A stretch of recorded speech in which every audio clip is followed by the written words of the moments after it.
All right, good morning. This is the Senate Health and Welfare Committee meeting. It is Wednesday, April 20th.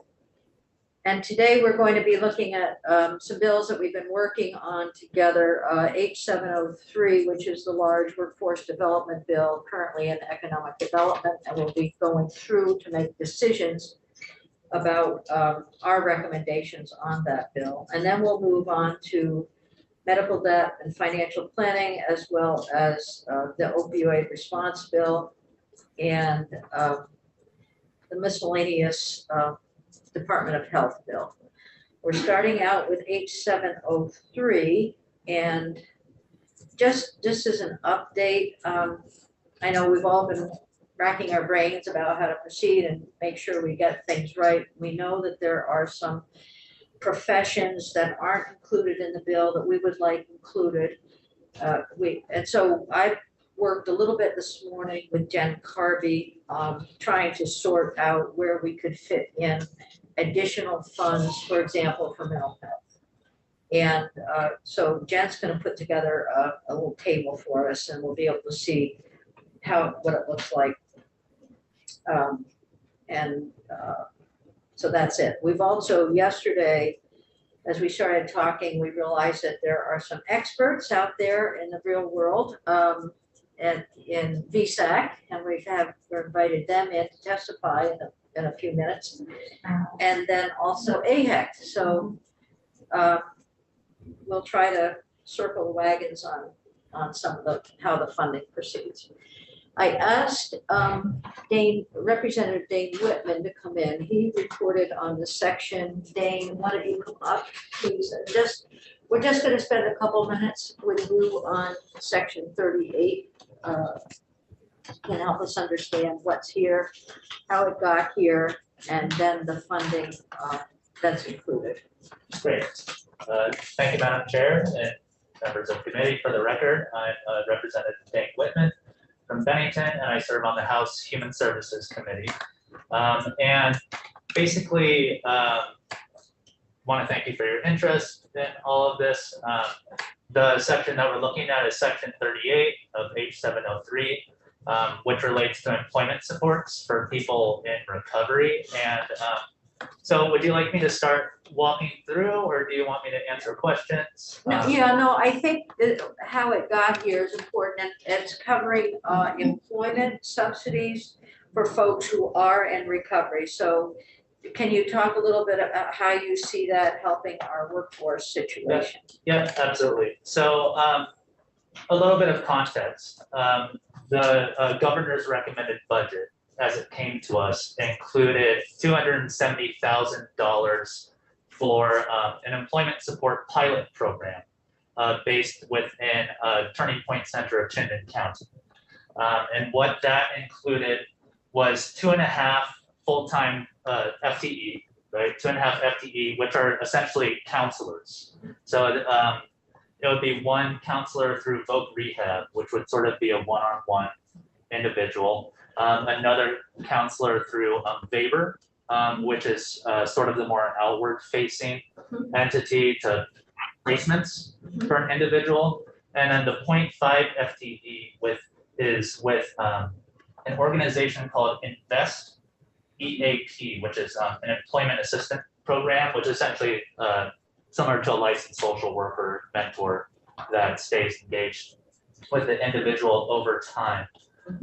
So I would say that we were interested in this, and I will say that personally, I saw it as somewhat of a win-win, potentially, seeing as how the Deputy Commissioner of the Department of Health said that employment is one of the strongest indicators for successful long-term recovery. And then meanwhile, we know that employers throughout Vermont are struggling with workforce retention, retaining employees, things along those lines. So again, kind of seeing it as a win-win. I'd also like to give a little bit of sort of background too, which I'm sure that you understand, but the unique barriers to employment for a person in recovery. I'll acknowledge that I bring a little bit of a personal bias to this situation, having seen it firsthand with a family member.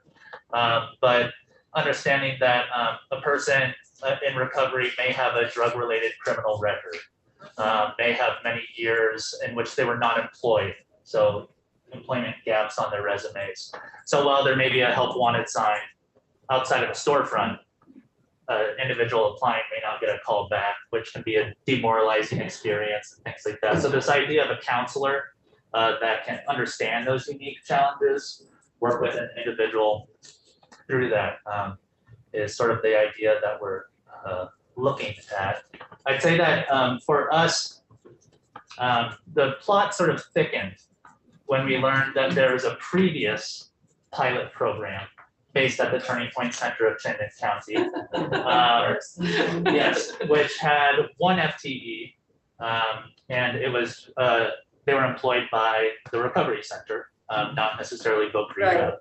And that, according to the testimony we received from the Turning Point Center themselves, they thought that was a successful program, and it was for $75,000 as opposed to $270,000. So it sort of raised questions. We started digging. My understanding is that this pilot was part of a program that included other positions that were related, and this was through a federal grant. Those other positions were embedded within hubs, and I think that the project as a whole, this is my understanding, was deemed unsuccessful. And the feedback from the recovery community is that hubs are not a very good place to provide employment consultation. It's a long line of people looking to get in and out on their way to work. And so they really wanted to push for having another look at this model. And, you know, personally, I was thinking, if this is such an acute issue right now between workforce crisis and recovery, do we want to wait 2 years for a pilot that's limited to one region of the state if there are funds available? So what you're seeing within H703, the proposal before you, which I look forward to hearing your feedback on it, is really looking at a statewide implementation of a 2-year pilot.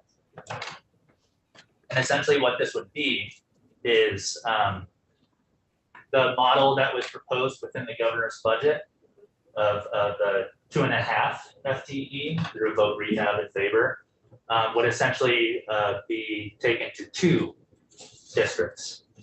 And the idea is actually within the language is to have them be geographically diverse as far as population density. So if we're doing a 2-year pilot, what do we want to learn? And if you have it in a very unique county, then what are limitations there? And then the remaining $750,000 is to have one FTE embedded each recovery center and employment counselor within each of the remaining 10 recovery centers to provide these services. Okay, this is helpful. Thank you. This is good. I think what we'll do is we'll just take your testimony and we have it and we know where you live. There you go. I know, I feel like I look up and like have an ad hoc, like 50-50 here and house. Well, we may have further questions, but I think at this point, this very much clarifies what's here for us. We appreciate your time. Yeah, thank you very much. Well, thank you. Great. Okay. So good. That was helpful. We know that it takes at least 6 or 7 different tries for someone to recover. Yeah, and get out into the real world. Thank you. Thank you. Bye. He's now a member of our committee. All right. So let's move on. We have Marilyn Cargill here from VSAC and also Tom Little. Thank you both for being here. It's good to see you both. So we're going to listen to your testimony first. I know that you've been talking a little bit about your expertise versus what perhaps AHEC or others can do. So we're very interested in hearing what you have to say. And do you have testimony for us online? We've got a lot of testimony from different folks. I don't see anything yet, but perhaps as we go forward, there might be something you could share with us. But Yes, Chair Lyons, I would be happy to write up our testimony and send it in. So far, we've just been talking this through, but I'm very happy to provide written comments following today's conversation. okay, so Marilyn, the sound is a little bit muffled as you're speaking, and I don't know whether it's a jet going over or whether it's the proximity to the microphone. I believe it's probably the jets that are flying overhead, but you tell me if you still can't hear me. You're good now. You're good. I recognize that sound. So please introduce yourself for the record, and perhaps you and Tom are sharing. I don't know how you want to do that, but just go right ahead. Thank you so much. My name is Marilyn Cargill. I am the Vice President of Financial Aid Services, Marketing, Research, and Public Affairs for Vermont Student Assistance. It's okay, you can talk, we will hear you. And so I had spoken briefly yesterday with Jen Carby, who gave me a rundown of what she thought you were looking for VSAC to address, which is all of the healthcare programs that VSAC's name is attached to in H703. So Yeah. I'd like to start with section 22, the healthcare employer nursing pipeline and apprenticeship program. And to say very briefly, while VSAC thinks this is an important program and really could be helpful to the nursing shortage the state faces, this is not something that VSAC really has the expertise to do. And whether that really belongs with AHEC or some other organization, I'm not going to weigh in on that, but I think there are already groups that are doing this work. And what VSAC brings to the table that is really important and helpful is getting students into higher education and working their way through higher education to careers, but getting people from the end of their education into these jobs and apprenticeship programs isn't something that we excel at, and we would be building that from the ground up, and probably that would not be the most efficient way to try to do this work. Okay, thank you. So specifically, the sections that you're referring to are 22. So right now, I'm just talking about section 22. Okay.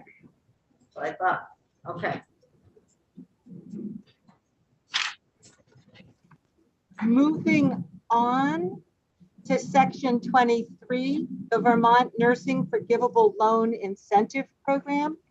This is a program that in one form or another, VSAC has been running for over 20 years.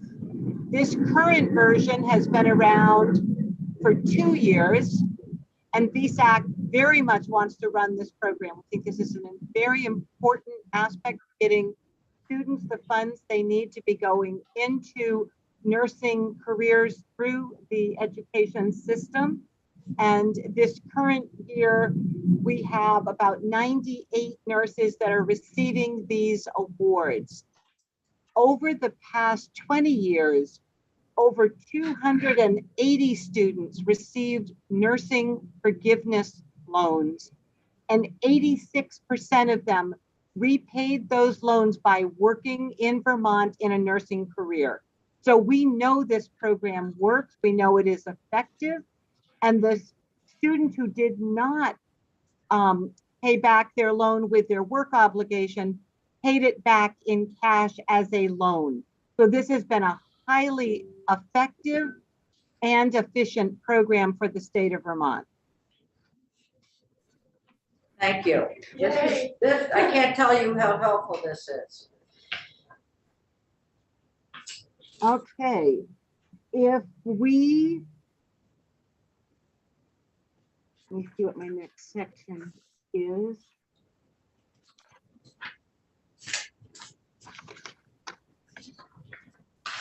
There's a forgivable loan section and loan repayment program combo, Right, 28 and 29. There's 26 and 27 too. What? 25, right? 23, 24, 25 all go together. Yeah. And Right, there's 26 and 27 that I think you'll want to hear from Marilyn on. This is a loan repayment program. okay, Yeah. 26 and 27, are you looking at that?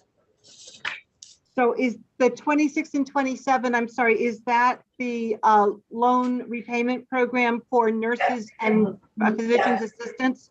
Yes, That is a program that while VSAC would be interested in the program, we believe that is very similar to a program already being run by AHEC.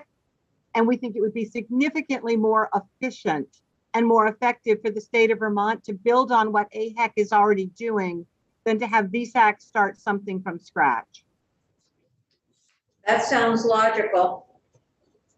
There are two things in this bill that even though we do not think we should be running it, we wanted to at least mention to the committee, and we've mentioned this each time that we have testified.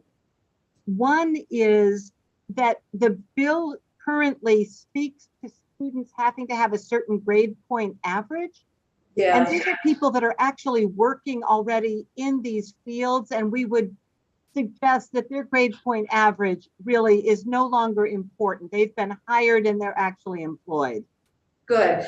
I think we flagged that yesterday, so I'm glad to hear you supporting My that. sister Kit said she killed herself getting a high grade point average in dental school, and no one ever asked her what it was. It's okay. The second thing that we would mention in this program, there is a definition of what a loan is. And right now it currently says loans mean education loans guaranteed, made, financed, serviced, or otherwise administered by the corporation, VSAC having already been defined as the corporation. That is too narrow a description. What you're saying in there is that only a loan made by VSAC could be forgiven or repaid. And you don't want that. You want to make sure all of your federal loans are included in this definition. I did speak to Jen Carby about this as well when I spoke with her yesterday. Yes, good. Thank you for doing that.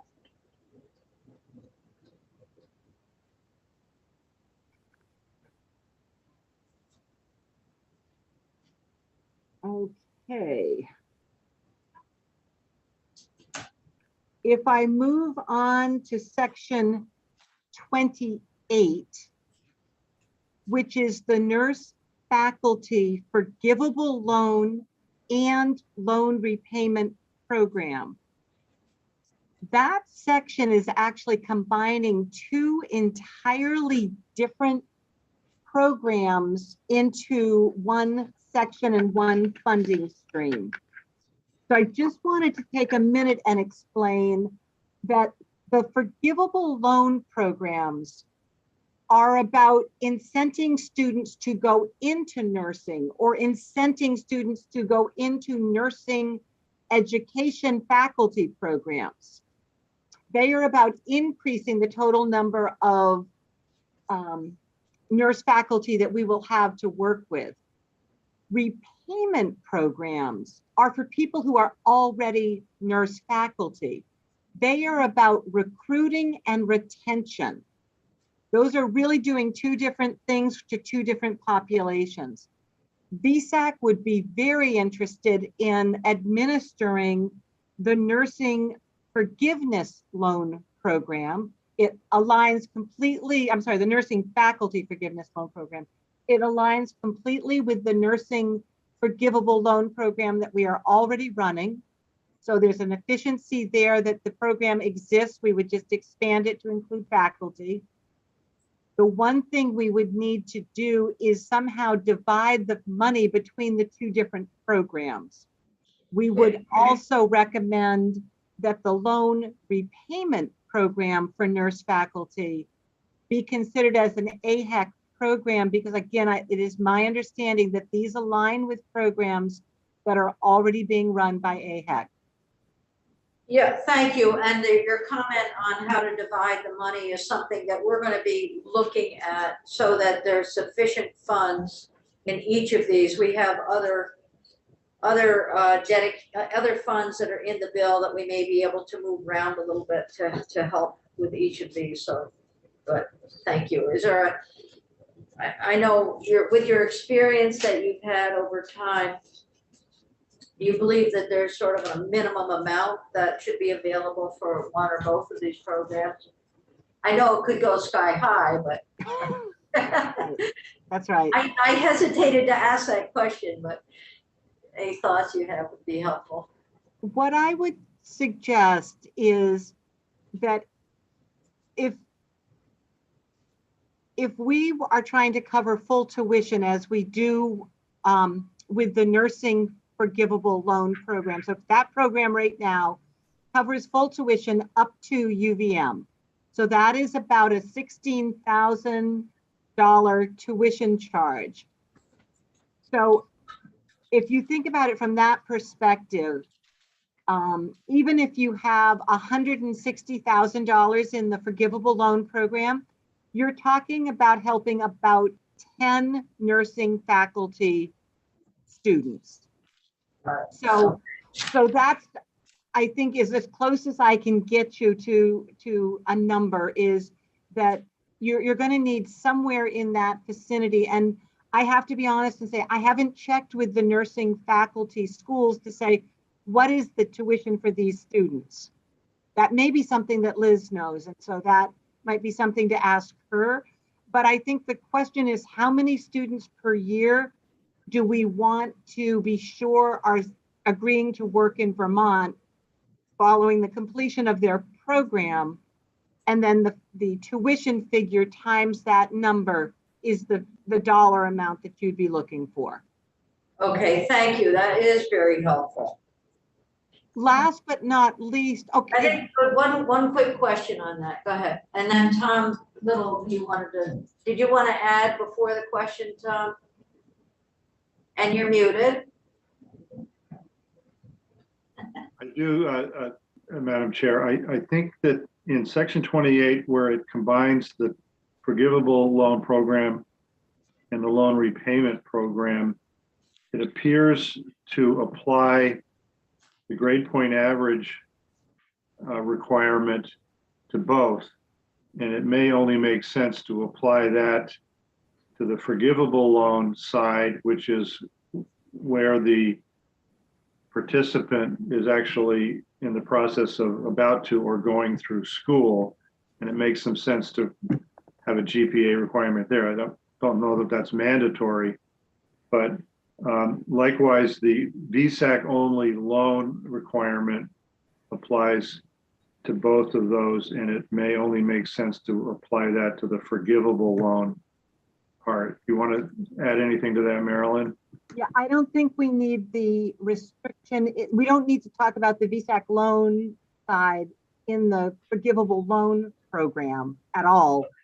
It doesn't pertain, and you don't want it to be that restrictive in the loan repayment program. That was the only two things I was also going to add. So thank you, Tom. Thank you. That's very helpful. Senator Hardy has a question. Thanks, Madam Chair. Marilyn, it's great to see you. Thank you so much for your testimony.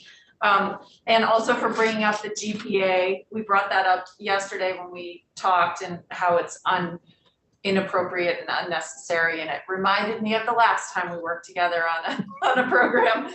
But I just want to make sure I wrote it down correctly. And Jen Carby's in the room. You can't see her. Well, maybe you can see her, but she's getting all this stuff. I couldn't tell where the camera was, but the VSAC does the forgivable loan program, and AHEC the loan repayment program. Is that the short order. Yes. So that would be my recommendation. I certainly would want Liz to speak for AHEC because I certainly do not. But it is my understanding they are already running these programs or very similar programs. And it would, Okay. yes. Great, thank you very much. Okay, good. All right, so go right ahead, Marilyn. So that is really everything that we needed to say on this bill, unless you have other questions for either Tom or myself. I think this is very helpful. It's been very focused on the bill, and that is exactly what we need at this stage of the game. So thank you very much. Questions committee? We're good. All right. So if you can just stick around while we hear from Liz and we finish our comments on H703, and then you are connected with Jen Carby, and that's extremely helpful. It's already been helpful. So we'll please stay linked in with us and with Jen. Great. So Liz Cody, you are here. Thank you for being here. And Hi. how are you? It's good to see you. So why don't you introduce yourself for the record? You've heard the level of testimony that we're looking for today. I know there are a number of sections that you might have an interest in, so we'll just ask you to go through those with us, please. Thank you. Hi, good morning. I'm Liz Cody, and I'm the director of the University of Vermont Office of Primary Care and Area Health Education Centers program, AHEC. And I have already sent to Aaron some detailed remarks about the bill.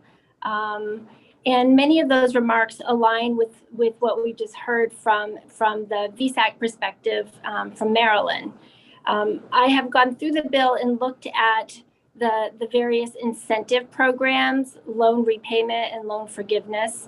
And the most striking thing for me is that the educational loan repayment programs described in the bill are programs that already exist or had existed in Vermont, but had been sunsetted due to lack of funding. And AHEC has been the educational loan repayment program administrator for healthcare professions since 1997. So we have 25 years of experience, and I would say that we are the experts in the state on educational loan repayment program design and administration. You know, we have dispersed almost 4,000 awards over the years, $35 million in educational loan repayment. About 16 million of those dollars are from the state. The other funds or funds that we've raised from private foundations, federal funds, and employer match contributions. And so what I'm hoping we can do in this bill is to make some technical corrections so that AHEC is listed as the lead for the educational loan repayment programs, both for nursing, physical physician assistants, as well as nurse educators, nurse faculty. So the nurse educator, nurse faculty educational loan repayment program existed in Vermont for about 5 years with state funding. And several years ago, that funding ended, and so that program stopped. But we do already have an infrastructure and a know-how to re-engage that program very quickly should there be funding available for it. The remarks that I submitted to Aaron includes a markup of definitions within the bill. As Marilyn discussed, in certain sections of the bill, their loan repayment and loan forgiveness are combined when they really are two distinct programs with different target audiences and different needs. And loan forgiveness is also often referred to, at least how the program is administered here in Vermont, as incentive scholarships / loan forgiveness. And I think using that definition helps everybody wrap their heads around what the program is. And so in my markup, I refer to that particular program as incentive scholarship / loan forgiveness, which is geared toward current students for a future service obligation, versus educational loan repayment, which is what AHEC administers, is for already trained, licensed, ready to work professionals. So that's for our current workforce. And educational loan repayment repays, doesn't forgive loans, it repays them to various lenders, educational lenders, all across the country. We can't forgive those loans because we're not the holder of them, but we can repay them. And so I think strengthening our definitions in the bill and separating the two programs will just make it clearer to everybody what we're doing and where we're allocating resources as far as which segment of the workforce development pipeline, or the student pipeline that we're focusing on with the incentive scholarships loan forgiveness program versus the current workforce that would enter into immediate service obligations for the funds through an educational loan repayment program. I concur with some of Marilyn's remarks about GPA. I also made those written remarks in what I submitted, that in a number of places it references GPA, and in educational loan repayment that is irrelevant, because all we look at is, did they graduate from the training program and are they licensed, ready to work here in Vermont? So we defer to licensing, not GPA. So those are the gist of the various remarks that I have submitted. Are there specific questions or areas that you would like me to speak to? Thank you. This is helpful. So it sounds like there's some agreement between VSAC and AHEC, and that is really going to help us move forward on the bill. Thank you so much for your work on this. I know it's important to all of us. I do have a question. As we go through and look at the needs, workforce needs in our state, we've identified things like mental health counseling, which is out perhaps maybe related to one of your organizations more than another. But we're also interested in, Liz, in particular, where you see the greatest need for investment at this time. And we're hearing everything we can about nurses. Obviously, primary care has been a concern. We're hearing about dental hygiene and dental support.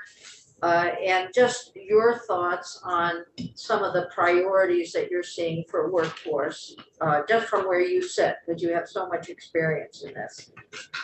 Thank you.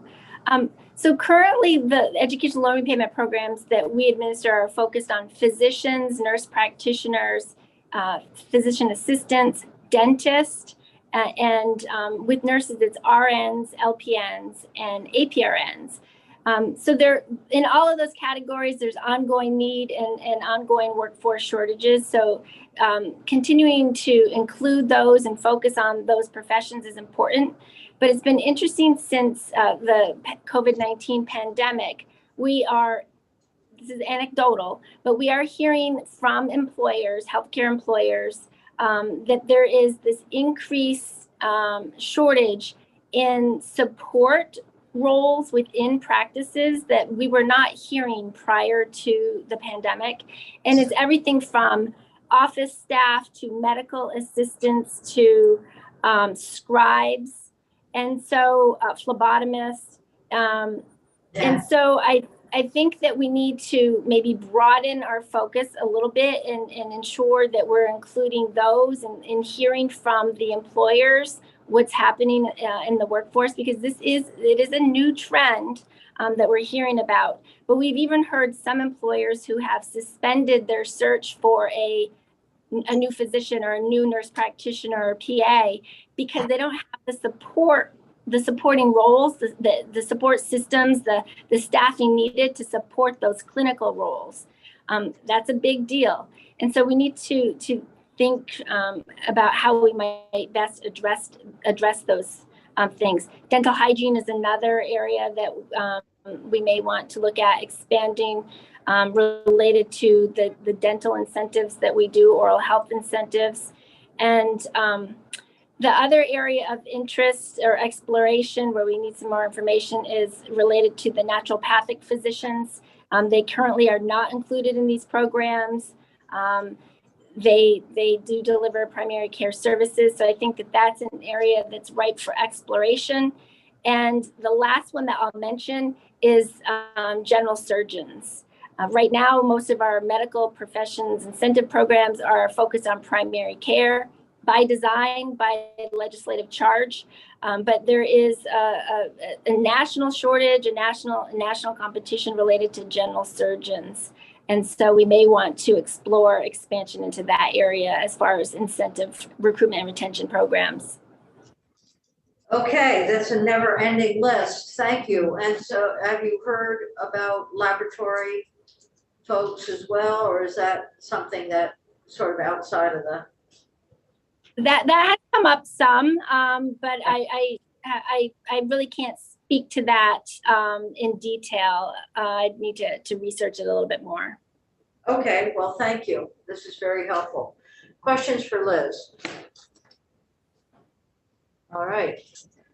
Terrific. Thank you so much. I want to thank you all. I think we'll move into a little bit of discussion, and then we're going to move on to our other bills.